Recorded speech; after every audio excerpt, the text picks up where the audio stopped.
हमारा अगला जो टॉपिक है वो है डीसी मशीन वाइंडिंग। ठीक है, डीसी मशीन वाइंडिंग। ठीक है, तो देखिए डीसी मशीन में जो मेन दो आपका पार्ट होता है वाइंडिंग के लिए, एक होता है स्टेटर। ठीक है, स्टेटर पर हम लोग करते हैं फील्ड वाइंडिंग। क्या करते हैं? फील्ड वाइंडिंग करते हैं। फील्ड वाइंडिंग किस लिए करते हैं? मैग्नेटिक फ्लक्स उत्पन्न करने के लिए। किस लिए? मैग्नेटिक फ्लक्स उत्पन्न करने के लिए। ठीक है, चुंबकीय फ्लक्स उत्पन्न करने के लिए फील्ड वाइंडिंग किया जाता है। जैसे आपका मान लीजिए कि ये मोटर हुआ ना, तो मोटर में जो ये स्टेटर है, जो स्थिर भाग हो गया, स्थिर भाग पर क्या किया जाता है कि पोल रहता है, पोल। ठीक है, ये पोल फील्ड पोल बनाया हुआ रहता है, ये कोर रहता है, फील्ड पोल है, इस पर हम फील्ड वाइंडिंग करते हैं। ठीक है, फील्ड वाइंडिंग किया जाता है। तो डीसी मशीन में आगे जब पढ़ेंगे डीसी मशीन, या पढ़े होंगे तो जानते होंगे कि जो डीसी मशीन होता है उसमें दो वाइंडिंग होता है, एक सीरीज और एक शंट। डीसी मशीन में आपका क्या होता है कि फील्ड वाइंडिंग के में जब आप आइएगा फील्ड वाइंडिंग, तो फील्ड वाइंडिंग कितना होता है? दो फील्ड वाइंडिंग आपका होता है। एक होता है सीरीज फील्ड वाइंडिंग, और एक हो जाता है आपका शंट। ठीक है, फिर इसी के अनुसार कनेक्शन के अनुसार इसको सीरीज वाइंडिंग, सीरीज मोटर या सीरीज जनरेटर, शंट जनरेटर, फिर सीरीज और शंट दोनों का कनेक्शन करके कंपाउंड बनाया जाता है।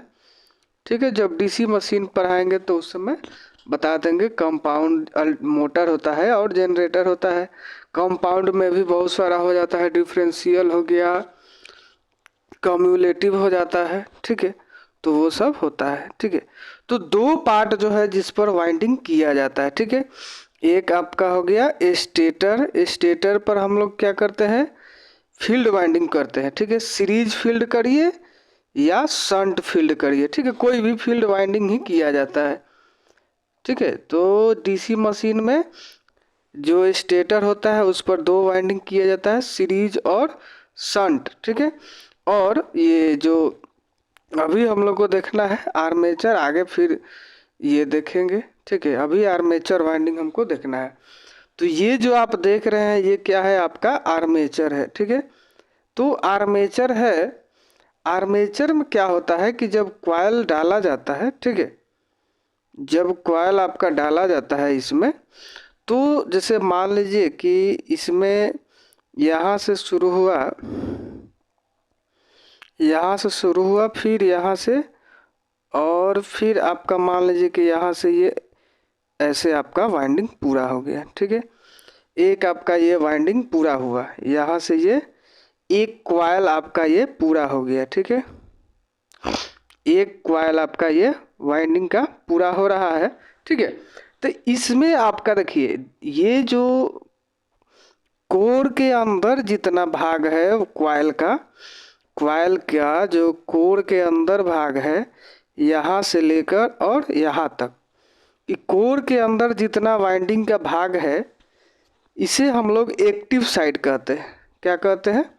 एक्टिव कंडक्टर कह देते हैं। ठीक है, एक्टिव, ACTI भी होता है, एक्टिव कंडक्टर इसको कह जाते हैं, या एक्टिव कॉइल कह सकते हैं। ठीक है, ये जितना आर्मेचर कोर के अंदर है कॉइल वो हो गया एक्टिव। ठीक है, फिर ये जो बाहर साइड है, ये जो बाहर हो गया, इतना दूर जो है दोनों साइड जो आर्मेचर कोर के बाहर है वो इंड हो जाता है। ठीक है, इंड में भी कम्यूटेटर साइड जो है ये आपका फ्रंट हो जाता है, फ्रंट इंड हो जाता है। कम्यूटेटर साइड जो है वो फ्रंट इंड, और जो बैक साइड में हो गया, ठीक है, जो कम्यूटेटर वाला वो फ्रंट साइड कहलाता है। ठीक है, और जिधर इधर जो है ना आपका कूलिंग फैन लगाया जाता है, बैक में जो होता है आपका कूलिंग फैन लगाया जाता है। ठीक है, तो ये आपका बैक कहलाता है। रियर का ये फ्रंट हो जाता है और ये बैक हो जाता है। बैक मतलब हो गया आपका पीछे वाला भाग। ठीक है, तो हमें इसमें ये समझना है कि एक्टिव साइड कौन है और इनएक्टिव साइड कौन है। तो हम लोग क्या देखें कि जो आपका आर्मेचर के जितना अंदर आपका वाइंडिंग का भाग है, ये आर्मेचर कोर के ये एक्टिव साइड हो गया, ठीक है। ये आपका एक्टिव कॉइल कह सकते हैं, ठीक है। और ये जो कोर के बाहर ये जितना भाग है, ठीक है, ये दोनों साइड में ये इनएक्टिव साइड हो जाता है, ठीक है। इनएक्टिव ये कहलाता है, ठीक है, याद रखिएगा। एक्टिव साइड जो आर्मेचर कोर के अंदर कॉइल का भाग हुआ वो एक्टिव हो गया, और आर्मेचर कोर के जो बाहर हो गया वो इनएक्टिव हो गया, ठीक है। और ये जो बाहर वाला जो इनएक्टिव है इसको इंड कॉइल भी इसको कहा जाता है, ठीक है। तो जो कम्यूटेटर के साइड वाला है वो आपका क्या कहलाता है, फ्रंट इंड कनेक्शन ये कहलाता है, ठीक है। आर्मेचर के साइड वाला जो है, आर्मेचर के साइड वाला इधर वाला जो है आगे वाला वो हो गया फ्रंट, और जो पीछे वाला है कूलिंग फैन साइड वाला हो गया बैक, ठीक है। बैक इंड कनेक्शन इसको कहा जाता है, और ये फ्रंट इंड कनेक्शन हो गया।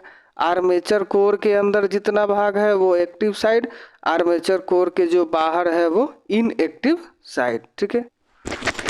तो वही हमें देखना है कि डीसी आर्मेचर वाइंडिंग, ठीक है। तो सबसे पहला हमारा टॉपिक हो जाता है कॉइल या वाइंडिंग एलिमेंट, कॉइल और वाइंडिंग एलिमेंट, ठीक है। कह रहा है कि दो एक्टिव कंडक्टर तथा दो इंड कनेक्शन से बना लूप वाइंडिंग एलिमेंट कहलाता है, ठीक है। तो ये जो आपका ये दिखाई दे रहा है ये दो हो गया, क्या हो गया, एक्टिव कंडक्टर हो गया, एक्टिव चालक हो गया ये दो, ठीक है। और बैक इंड इधर हो गया और फ्रंट इंड इधर हो गया, ठीक है। ये हो गया फ्रंट, कम्यूटेटर साइड वाला फ्रंट, और कूलिंग फैन वाला साइड बैक हो गया, ठीक है। तो ये बैक इंड कनेक्शन और ये फ्रंट इंड कनेक्शन, ठीक है। और ये जो आपका भाग हो गया जो कम्यूटेटर बोल रहे हैं आर्मेचर कोर के अंदर रहता है वो एक्टिव कंडक्टर हो जाता है, ठीक है। तो वही है कि वाइंडिंग एलिमेंट को कॉइल भी कहते हैं। एक से अधिक लपेट वाली कॉइल मल्टी टर्न कॉइल कहलाती है, ठीक है। तो इस फिगर में आप देख सकते हैं कि ये जो है आपका इतना दूर जो है ये दोनों कंडक्टर क्या होगा, एक्टिव चालक हो गया, एक्टिव कंडक्टर हो गया, या एक्टिव साइड इसको बोला जाता है जो आर्मेचर कोर के अंदर है। दोनों साइड ये जो हो गया आपका इनएक्टिव साइड हो गया, इनएक्टिव साइड हो गया, ठीक है। ये क्या करता है, इनएक्टिव साइड जो है आपका, इनएक्टिव साइड का क्या काम है कि दोनों एक्टिव साइड को आपस में जोड़ना। कहने का मतलब है अगर पूछा जाए कि इनएक्टिव साइड का क्या काम है, जैसे बैक इंड कनेक्शन और फ्रंट इंड कनेक्शन ये दोनों इनएक्टिव है। इनएक्टिव जो साइड है, ठीक है, ये दो होता है। इनएक्टिव साइड आपका क्या होता है, दो होता है, ठीक है। बैक इंड जिधर आपका कूलिंग फैन लगता है और जिधर कम्यूटेटर लगता है वो हो जाता है फ्रंट इंड, ठीक है। तो अब इसमें ये पूछा जाए कि इनएक्टिव साइड का क्या काम है, तो ये क्या करता है, दोनों एक्टिव साइड को आपस में जोड़ता है। जैसे ये एक्टिव साइड और ये एक्टिव साइड हो गया, इसको जोड़ता कौन है, इसको जोड़ने का काम कौन कर रहा है, आपका ये जोड़ने का काम कर रहा है इनएक्टिव साइड, ठीक है। इनएक्टिव साइड जोड़ने का काम कर रहा है कि दो एक्टिव साइड को कौन जोड़ रहा है, इनएक्टिव साइड जोड़ रहा है, ठीक है। तो अब आप समझ गए होंगे कि एक्टिव कंडक्टर या एक्टिव साइड कौन है। तो जो आर्मेचर कॉइल का मतलब वाइंडिंग कॉइल का वह भाग जो आर्मेचर कोर के अंदर है वो एक्टिव चालक हो गया, ठीक है। और कोर के जो बाहर है वो इनएक्टिव कंडक्टर कहिए या इनएक्टिव साइड हो गया, ठीक है।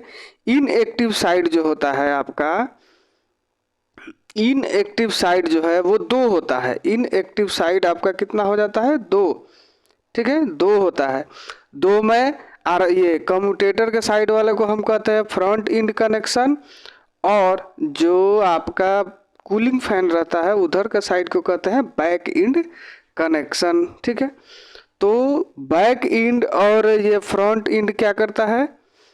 ये आपका जो इनएक्टिव साइड है, बैक इंड और फ्रंट इंड, ये क्या करता है? एक्टिव कंडक्टर को आपस में जोड़ता है। तो अगर पूछा जाए कि एक्टिव कंडक्टर को आपस में कौन जोड़ता है, तो इनएक्टिव साइड या तो बैक इंड कहिए या फ्रंट इंड, दोनों का काम वही है।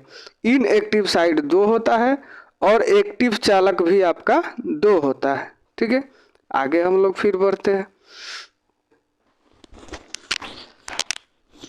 तो आर्मेचर में हम लोग देख लिए कि जो आर्मेचर कोर के अंदर जो वाइंडिंग का भाग रहता है, ठीक है, वो एक्टिव साइड हो जाता है। एक्टिव साइड हो गया। और जो कोर के बाहर है, कोर के बाहर जो है, ठीक है, अब जैसे मान लीजिए कि ये इतना दूर आपका वाइंडिंग है, ठीक है, इतना दूर वाइंडिंग है और फिर एक इधर है, 2 एक्टिव साइड है। तो इसको जोड़ने के लिए हमें क्या चाहिए? 2 इनएक्टिव साइड की ज़रूरत पड़ जाता है। एक्टिव साइड को जोड़ने के लिए इनएक्टिव साइड की ज़रूरत पड़ता है। तो जो इनएक्टिव बैक वाला है, कूलिंग फैन साइड वाला है, वो कहलाता है बैक इंड कनेक्शन, और जो आगे की तरफ है, जो आपका कम्यूटेटर की तरफ रहता है, वो कहलाता है फ्रंट इंड कनेक्शन। ठीक है, तो ये चीज़ याद रखिएगा। फिर आगे हम लोग देखते हैं।